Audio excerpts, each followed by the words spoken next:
히브리서를 보면 마지막 때가 다가오면 다가올수록 이 모이기를 피하지 말라고 이야기하잖아요. 그리고 주님을 만나볼 때까지, 주님 만날 때까지 더욱더 우리가 모이기에 힘쓰고 사랑과 선행을 격려하라고 말씀하고 있는데, 만나야지만이 뭐 사랑과 선행도 격려하고 또 살아갈 수 있잖아요. 근데 교회 가운데서 점점 더 이제 한국 교회의 특징 가운데 하나는 이 예배 시간이 짧아지고 모임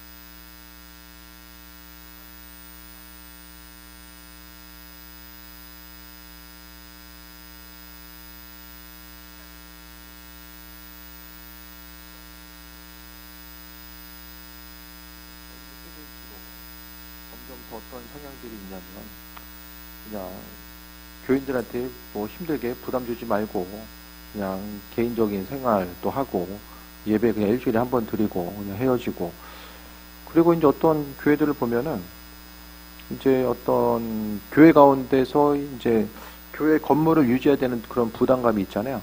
그러니까 월세를 최소한의 비용으로 하고 주일날 그 몇 시간만 빌리면은 뭐 교회 건물이나 뭐 세부담에 대해서 별로 부담들이 없으니까 그렇게 이제 생각하고 이제 목회를 하시는 분들도 좀 작은 경우에, 큰 교회는 이제 불가능한데 작은 경우, 큰 교회는 뭐 이제 요즘에는 좀 넓은 장소를 또 주일날만 대여하기가 또 쉽지 않은 상황도 있죠. 근데 어쨌든 이 시대적으로 보게 되면 조금씩 더 이제 쉽고 편안함을 향해서 추구하게 되고요. 그러니까 집에서도 어떻습니까, 요즘에? 점점 더, 가정들도 보게 되면 밥은 집에서 만들어 먹는 게 이제 전통적인 모습이었다라고 한다면, 이 동남아는 외식을 많이 하거든요. 하도 더우니까 불 켜고서 이걸 할 수가 없는 거예요. 그래서 이제 밖에 나가서 사 먹는 경우가 이제 많이 있는데, 이제 우리나라도 점점 더 집에서도 이제 밥을 점점 더 안 해 먹으니까 교회에서도 어떤 함께 모여가지고 헌신하고 어떤 일을 행하는 거, 청소도 이제 조금 있으면 이제 지금도 마찬가지지만 이제 청소도 로봇 청소기가 하고 이런 시대를 우리가 살고 있잖아요. 그러니까 교회 와서 어떤 일을 행한다는 것 자체가, 어떤 일을 행하고 움직이는 것 자체가 점점 더 이제 시대 상황과는 맞지 않고, 개인의 행복과 그 개인의 가치를 추구하는 데 있어서 점점 중심을 두다 보니까 어떤 성경에 나와 있는 치열하게 믿음을 지키고 나아가기 위해서, 또 그리스도 복음을 전파하기 위해서 어떤 힘들고 어려운 삶을 살아가는 것이 이게 좀 남의 얘기처럼 돼버리는 거, 그런 상황이 이제 많이 있습니다. 그래서 예배 자체를 우리가 생각했을 때에 이 시대 가운데서도 점점 하나님 나라의 확장을 위해서 모이고 힘쓰고 나아가는 교회들도 많이 있지만, 또 반대적으로 그냥 일주일에 한 번 예배 드리고 이제 각자의 삶의 여정 가운데 살아가는 경우들도 이제 있는데, 이제는 이제 이후의 삶이 이전에는 주일날 한 번 모이면 좀 믿음 없다 했는데, 요즘에는 한 번이라도 드리면 어떻습니까? 아, 그래도 신앙생활하는 사람이야, 이렇게 좀 이렇게 인정하는 풍토가 되었잖아요. 이 점점 시대가 점점 가면 갈수록 이제는 이 문화 가운데 문화적 그리스도인, 그러니까 본인은 예수님 안 믿는데 그냥 가정이 또 문화적 유럽처럼 문화적 배경과 바탕이 이제 기독교니까 암묵적으로는 이제 기독교인으로서 스스로 생각하는 경우들이 이제 많은 거죠. 그 전통과 시대적인 상황 가운데서 이제 나아가는 거예요. 그런데 이제 문제가 뭐냐면, 누구나가 다 쉽고 편안함과 개인의 가치와 행복을 추구하는 것, 또 한 주간을 통해서 열심히 일하고 주일날 쉼을 얻는 것이 다 또 옳은 것처럼 보이는데, 근데 우리는 옳고 그름을 판단할 때에 무엇보다 돌아봐야 될 것은 이게 성경적 가치관과 그게 맞는 거냐. 성경에서 하나님 보시기에 합한 자로서의 신앙생활한다라는 것이 무엇인가, 그런 부분들을 이 시대 가운데서 분명히 좀 비춰볼 수 있어야만 합니다. 뭔가 좀 쉽고 편안한 가운데 신앙생활을 하게 되는 것에 대해서 문제가 뭐냐면 이제 언젠가는 우리가 주님 앞에 설 때가 있거든요. 그런데 신앙생활을 그 주님 보시기에 합한 자로서의 삶을 사는 것과 스스로 사람이 육신적인 그 본능적인 것을 바탕으로 해서 행복을 추구하는 것이 이제 많은 부분 상충됩니다. 그것이 바로 육신의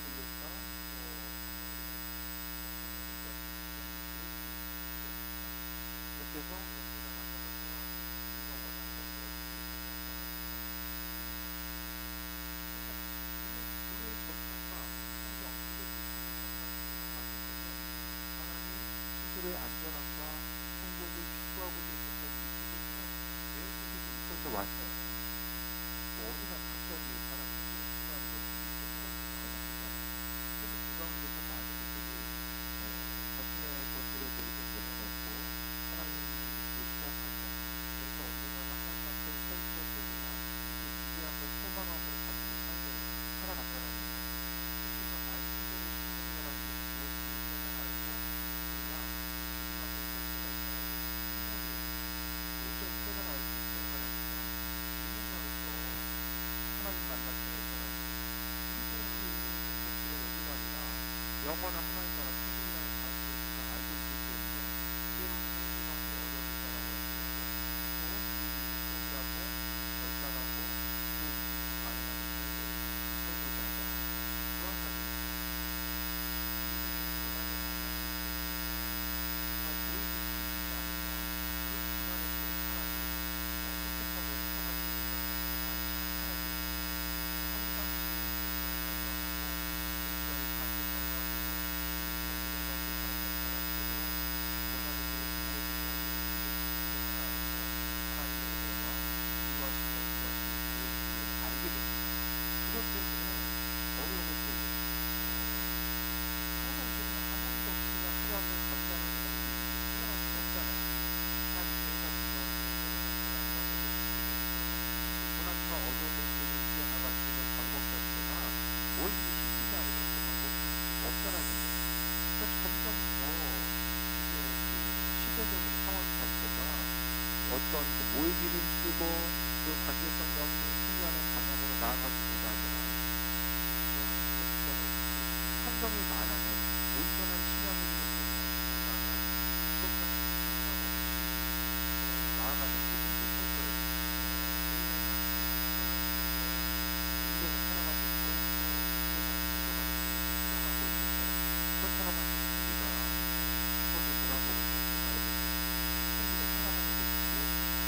하나님께서 우리를 주셔가지고 우리에게 허락하신 시기를 이거를 하나님의 하나님대로 우리에게 갚으시라고 말씀하고 있는데 내 삶에 있어서 하나님의 증거 자체가 무엇인가에 대해서 한번 좀 돌아보는 것, 생각해보는 것. 하나님께서 내 삶에 있어서 어떤 이기적인 그것 때문에 내 삶에 상처가 있고 모르는 보여주십니다. 육신이 점점 약해지거든요. 시간이 가는 것처럼 점점 약해질 수밖에 없어요. 그 약해지는 그것보다 우리가 정말 주님을 향한 결단과 그분에 대한 소망과 기대함 없이는 환경 따라서 우리가 살아갈 수밖에 없다는 것입니다. 그렇기 때문에 더욱더 우리가 마지막 순간 다가올수록 더욱더 힘써 모여서 하나님 보시과 인도하시고 온전한 삶을 살아가야 됨을 말씀드립니다. 3장 2절에 보면 우리 형제 곧 그리스도의 복음을 전한 하나님의 일꾼인 디모데를 보내노니 이는 너희를 굳건하게 하고 너희 믿음에 대해서 위로함으로 또 3절에 아무도 이 여러 환난 중에 흔들리지 않게 하렵니다 라고 이야기합니다.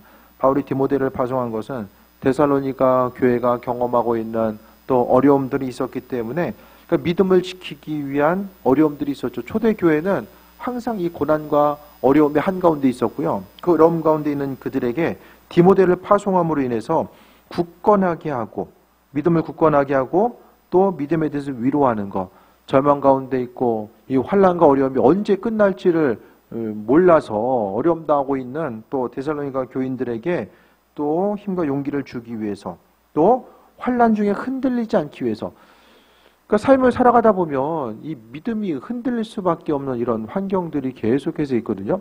그때마다 누군가가 있어서 그들을 이제 돕고 협력하는 그런 삶을 살 수 있어야만 합니다. 그 아시아에서 민영교도소가 여주에 이제 소망교도소라고 있거든요. 그 소망교도소에 이제 친한 목사님이 거기서 사역을 하시는데 그분 말씀이 교도소의 이제 재범률이 거기가 이제 전과 2범까지는 들어갈 수 있어요. 그래서 2범까지 있고 또 형기가 6년인가 7년 안쪽에 있는 분들만 이제 거기가 이제 기독교로 이제 운영되는 민영이거든요. 근데 그곳에서 이제 재범률이 5%래요. 일반 교도소의 재범률이 50에서 이제 50% 이상인 거예요. 한번 갔다 오신 분들의 50% 이상은 다시 들어가는 거예요. 그러니까 이제 재범률이에요.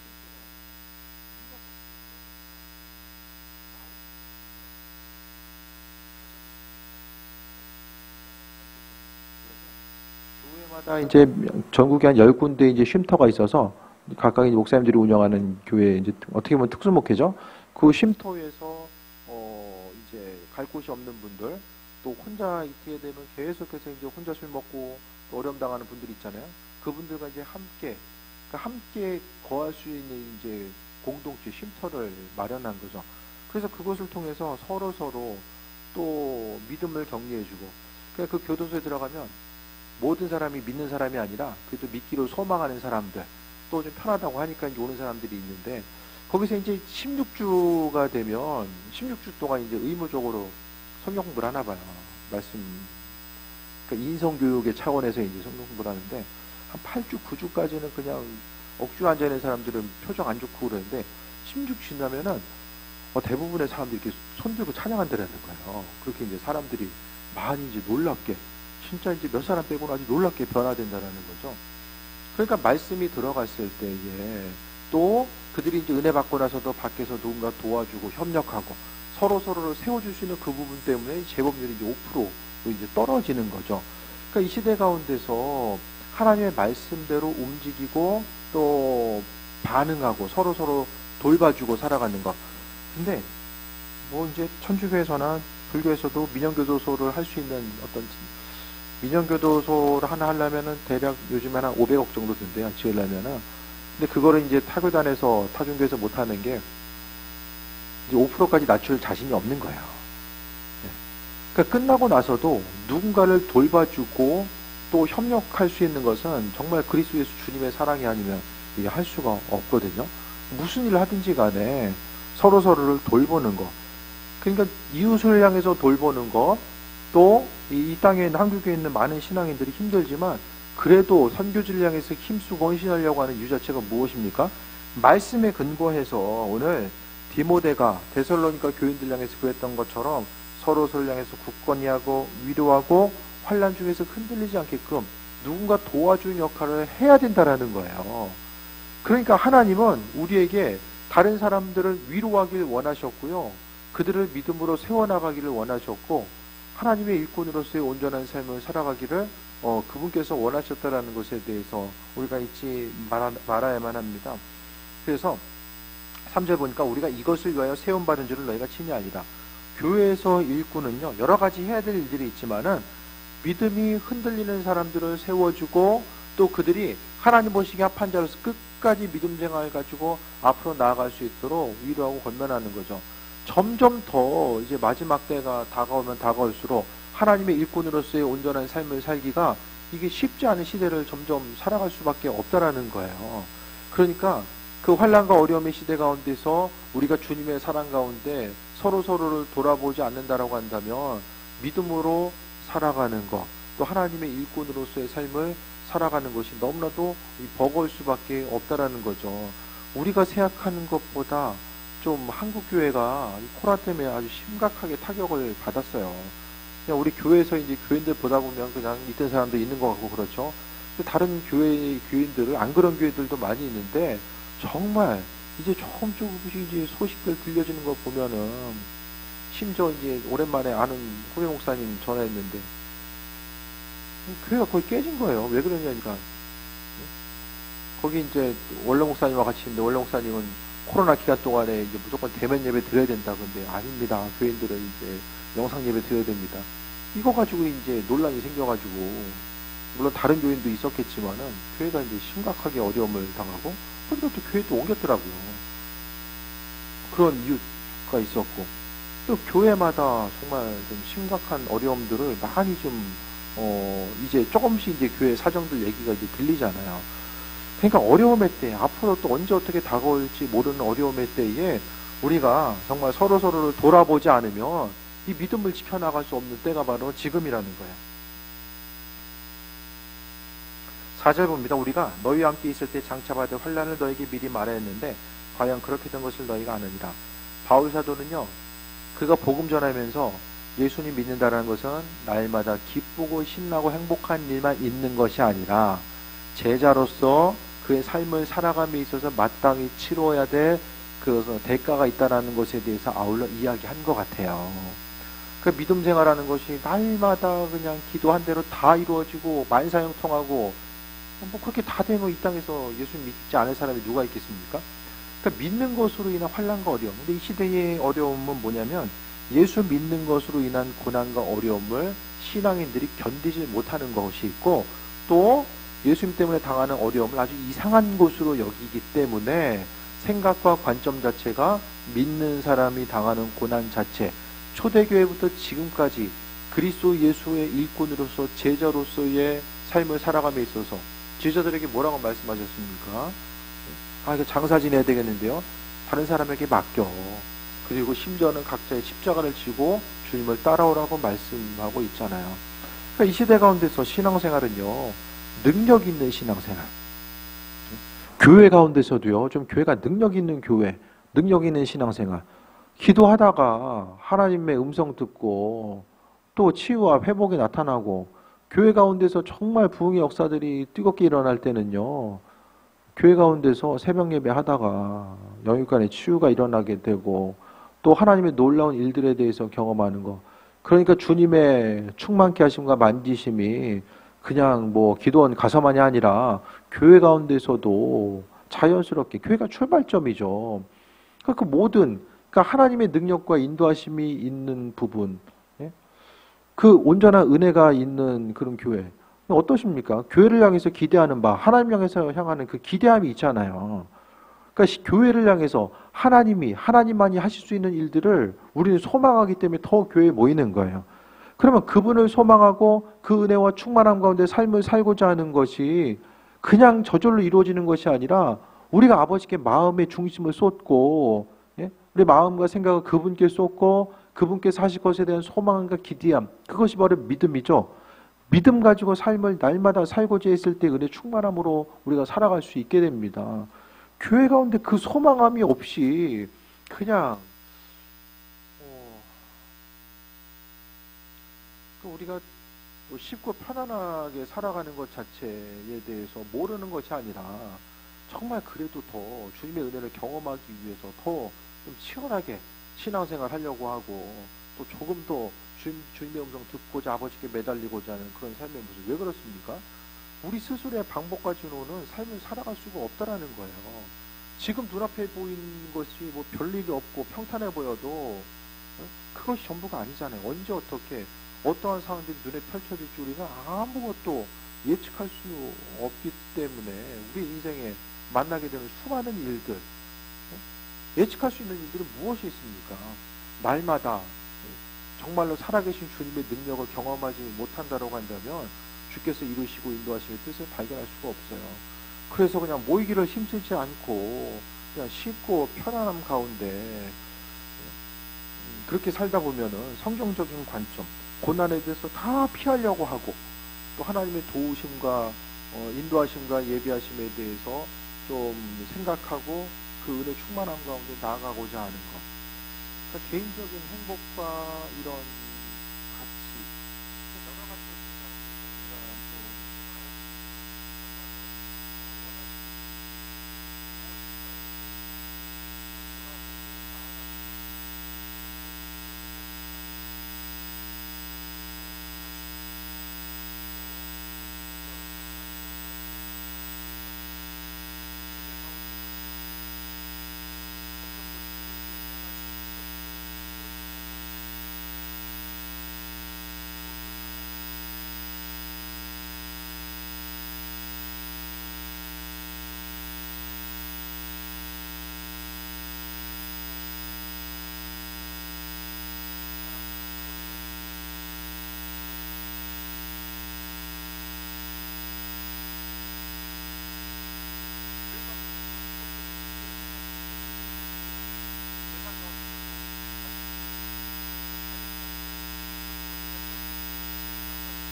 중요한 것은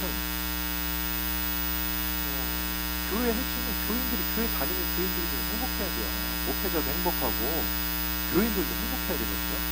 그 여러분이 행복하게 신앙생활하는 것이 무엇입니까?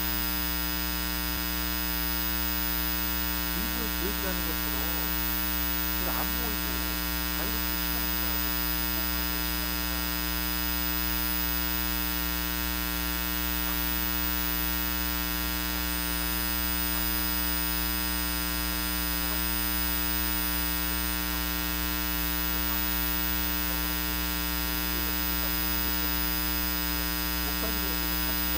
그 안에 뭐 행복한 목회라면서 가치관이 있고 뭐 옳고 그름을 이야기할 수 없지만은 이 시대 가운데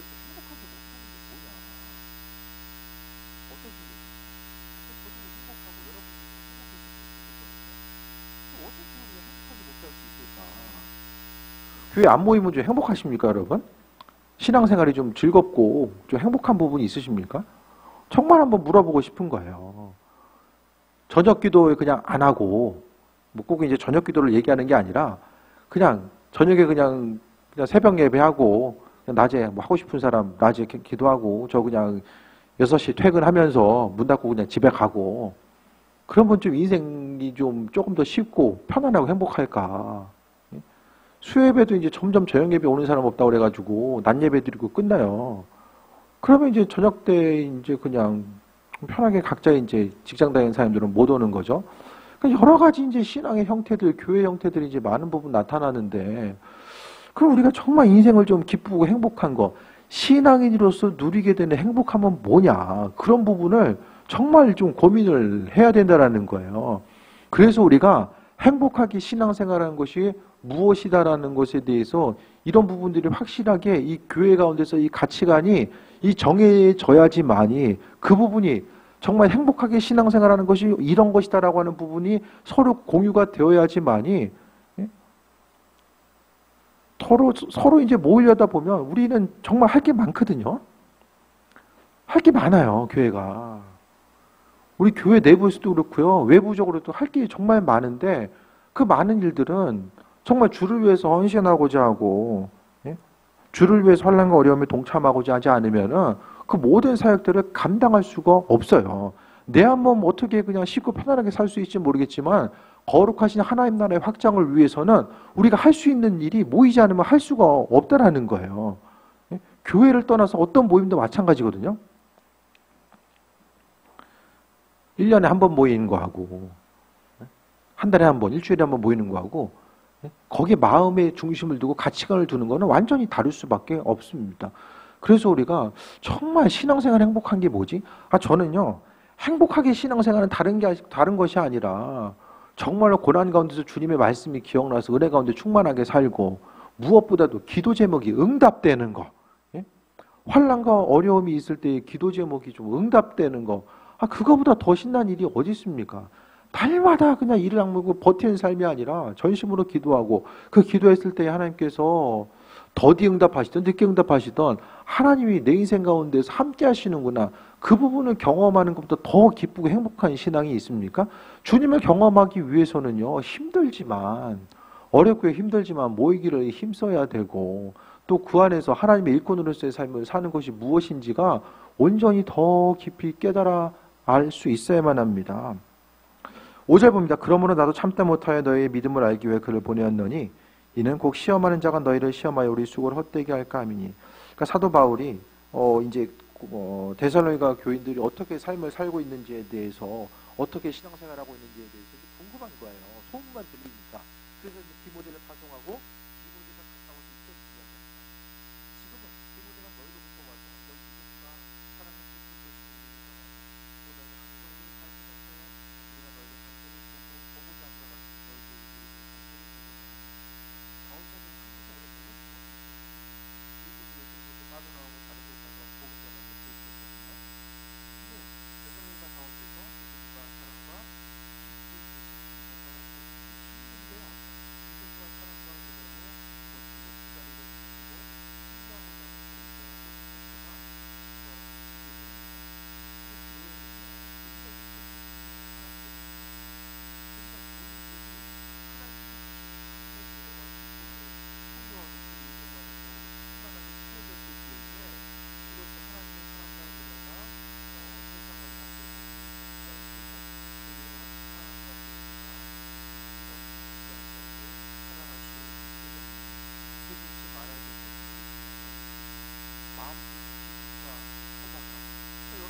없다고 해서 그게 아니라 우리 한 사람 한 사람이 주님의 은혜 가운데 충만하게 체험받고자 하고, 예? 그분을 바라보고자 하고 그 도우심과 예비하심에 대한 그 소망함이 있기 때문에 더 주님께 나아가고자 하는 그 모습을 이야기하는 거죠. 7절에 이러므로 형제들아 우리가 모든 궁핍과 환난 가운데서 너희 믿음으로 말미암아 너에게 위로를 받았노라. 이 사역자들에게 있어서 가장 큰 기쁨은 어쨌든 간에 이제 교인들이 믿음으로 살고 환난과 어려움 가운데서도 이제 승리하는 삶을 살아가는 것이 가장 큰 기쁨이죠. 그러니까 말씀을 받는 이가 조금씩이라도 좀 믿음이 자라나는 것을 보는 것이 가장 큰 은혜이고 기쁨이고 이제 보람된 요소일 수밖에 없습니다. 그러니까 목회가 때로는 이제 힘든 것은 아무리 말씀 전해도 이제 아무런 변화를 보지 못할 때 그런 순간이 좀 가장 어려운 순간이고, 반대로 그래서 조금씩이라도 더 주님 닮아가고자 하고 하나님의 일꾼으로서 정말 자원하는 마음으로, 예수님 때문에 자원하는 마음으로 주님께 더 깊이 나아가고자 하는 그 마음이 중심을 가진 이들을 그 보는 거, 그것이 가장 큰 은혜이고 기쁨인데 오늘 사도 바울이 그것을 이야기하고 있는 거예요.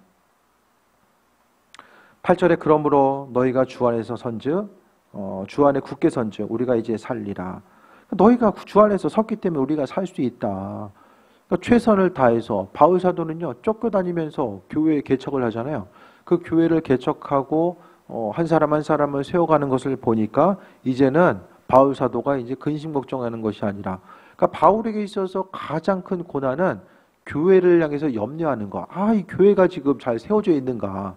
지금처럼 뭐 통신수단이 발달돼서 전화해서 물어볼 수 있는 게 아니니까 교회의 상황들이 어떠한가에 대해서 이제 이제 궁금하니까 교회를 향해서 기도하면서 그런 부분이 마음속에 이제 좀 어려움으로 자리 잡고 있었던 것 같습니다.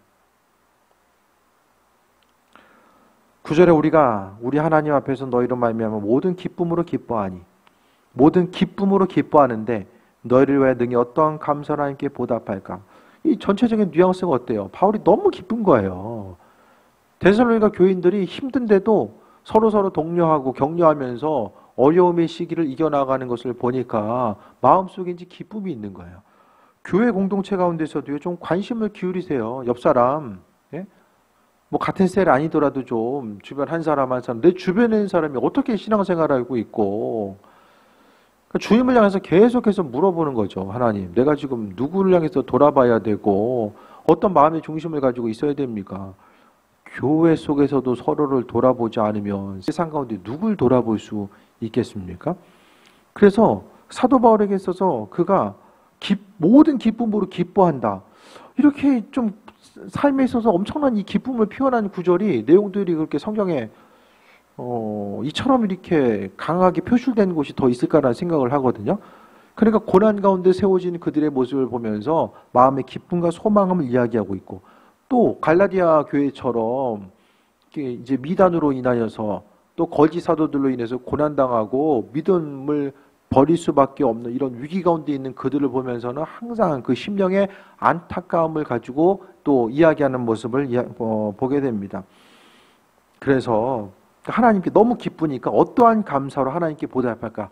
주의 일에 힘쓰고 믿음으로 이 살아가는 과정 자체가 하나님 보시기에 합한 자로서의 온전한 삶을 살아가는 것. 그러니까 바울에게 있어서 가장 큰 기쁨은 그가 세상에서 상급을 많이 쌓아서 천국에서 하나님께 주실 것에 대한 소망함을 가졌던 것이 아니라 눈에 보이는 교인들 한 사람 한 사람이 세워져가는 이 과정들을 보면서 또 그것 가운데서 기쁨, 또 하나님을 향한 이 감사의 모습이 계속해서 반복적으로 나온 것을 또 이야기합니다. 10절에 주야로 심히 간구함은 너희 얼굴을 보고 너희 믿음이 부족한 것을 보충하게 하려 함이라라고 합니다. 그래도 들려졌을 때에 사도 바울이 그들의 믿음 성장을 위해서 해주고 싶은 말들이 있잖아요. 그것을 위해서 더욱더 소망함을 가지고자 하는 그 모습 자체를 이야기합니다. 그래서 이 땅 가운데서는 말씀을 잘 또 양육받고 또 나아갈 수 있는 이들, 또 교회 공동체 가운데 리더들, 목회자의 역할이 어느 때보다 중요하고요. 그 말씀을 받아 먹고 또 영적으로 이제 좀 더 성장하고자 하는 모습들이 있어져야 됩니다.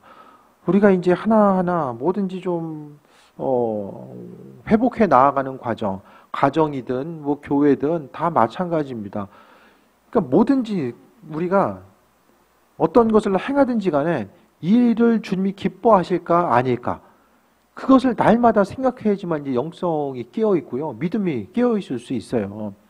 이것을 행하는 게 육신적으로 영적으로 이게 부담이 되냐 안 되냐, 그게 아니라 이 일을 주님 기뻐하시느냐 아니냐, 어떤 기준 자체는 주님 기뻐하신다는 마음이 중심이 있으면요, 어떤 대가를 치르더라도 하는 거고요. 주님 별로 기뻐하시지 않는다고 생각하면 대가를 치르더라도 안 하는 거예요. 그것이 바로 제자도 주님을 따르는 자의 삶의 모습입니다. 아마도 계속해서 기도하고 모이기 힘쓰다 보면 점점 더 우리 교회는 독특한 교회 될 거예요. 독특한 교회. 상황이 그렇게 될 수밖에 없어요.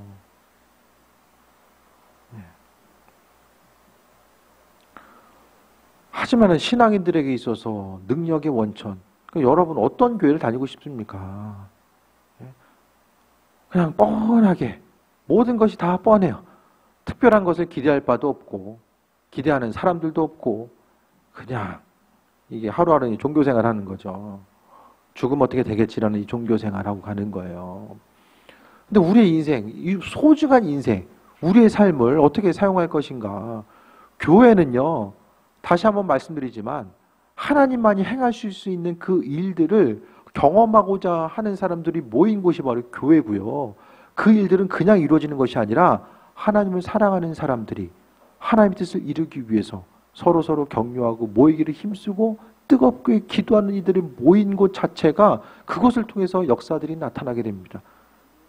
모이지 않고 기도하지 않는 곳에서 하나님의 놀라운 역사, 이 충만의 역사가 있었던 적은 단 한 번도 없습니다. 이것이 바로 교회의 역사가 이야기하고 있는 거죠. 성령 충만함에 대해서, 그분의 일하심과 인도하심에 대해서 간구하고 또 간구하고, 이전에 해봤는데 안 됐다고 해서 포기하고 절망하고 그냥 운명처럼 현실을 받아들이고 그냥 헤쳐나갈 힘도 없이, 그 힘이 없으면 은혜를 간구해야만 합니다. 주님의 은혜. 주님, 이 시대 가운데서 무엇을 해야 되는가? 앞으로 이제 포스트 코로나 시대를 우리가 또 맞이하고 나아감에 있어서 교회 공동체가 어떤 모습 가지고 나아가야 되는가? 이런 부분, 한 가지 분명한 것은 주님의 사랑과 은혜의 은총이 우리 심령 가운데 있고 그 사랑이 세상 가운데 전달되지 않으면 교회 공동체는 앞으로 계속될 수가 없다라는 것은 분명한 사실입니다. 그냥 능력이 없으면 소멸되는 거예요. 교회는 능력 없으면 소멸됩니다. 모이지 않는 것이 순간적으로 편할지 모르지만 소멸됩니다. 우리가 생각하는 것보다 훨씬 더 그 소멸의 때가 일찍 올 수 있다는 거예요. 그래서 우리에게 지금 남겨진 시간들을 우리뿐만 아니라 한국교회가 어떻게 사용할 것인가에 대해서 진지하게 고민하는 것을 멈추기 시작하면 그때부터 수많은 교회들, 터키에 있었던 소아시아 7교회들 뿐만 아니라 다 사라졌잖아요. 중세의 교회들. 이 고민을 멈추게 되는 순간부터, 쉽고 편안함을 추구하는 그 순간부터 교회 능력은 사라지고 더 이상 능력이 사라진 교회, 맛일은 소금이 된 그런 교회, 더 이상 아무 사람도 찾지 않는 거죠. 왜? 세상이나 교회나 다 똑같기 때문에 굳이 교회에 갈 필요가 없는 거예요. 주님을 갈망하시고 오늘 데살로니가 교회 교인들이 그들이 온전한 사명을 가지고 나아가고 사역자였었던 디모데, 사도 바울이 데살로니가 교회 교인들이 힘들지만 믿음으로 승리하고자 하고 자리를 지키고 조금씩 더 성장하고자 하는 그들의 믿음 때문에 기쁨이 있었던 것처럼 우리 교회가, 여러분 어떤 교회가 되길 원하십니까? 그런 부분들에 대해서 좀 점검하시고 하나님 원하시는 교회 공동체, 그리스도 예수 주님의 도우심과 인도하심, 그분의 능력이 우리의 심령 가운데 있어서 하나님을 경험하고 그 예비하심 가운데 충만함 누릴 수 있는 교회 공동체, 앞으로 정말 기도하기 힘쓰고 또 마지막 때에 모이기를 힘쓰라고 하신 주님의 음성에 귀를 기울이고 승리하고자 하는 이들이 많아질수록 하나님 나라는 확장되어 나갈 수 있을 것이고, 이 교회는 정말 주님 만날 수 있는 온전한 성전으로서의 역할을 감당하게 될 줄 믿습니다. 여러 가지 하나님께서 맡겨주신 다양한 사역들, 그 힘과 능력이 없으면 우리는 감당할 수가 없어요. 조용히 언제 죽을지 모르지만 그 죽을 때를 조용히 기다릴 수 있는 그것밖에 할 수 없다는 것에 대해서 다시 한번 기억하시고 선하신 하나님의 뜻과 인도하심과 예비하심이 무엇인지를 돌아보며 또 믿음으로 승리하는 귀한 삶 되시기를 축원드립니다. 기도하겠습니다. 아버지의 사랑에 감사드립니다. 날마다 충만함과 함께하여 주시고 또 이 마지막 때의 교회 공동체가 어떻게 쓰임받아야 될지 깨달아 알게 하셔서 항상 하나님 보시기에 합한 또 귀한 공동체로 삼아주시고 힘과 능력을 더하여 주셔서 오직 주님의 은혜와 인도하심을 경험할 수 있는 귀한 곳으로 삼아 주옵소서. 주님 우리를 사용하시고 깨어있게 하셔서 하나님의 선하신 뜻이 무엇인지를 분별할 수 있는 그 은혜 허락하옵소서. 예수님의 이름으로 기도드립니다. 아멘.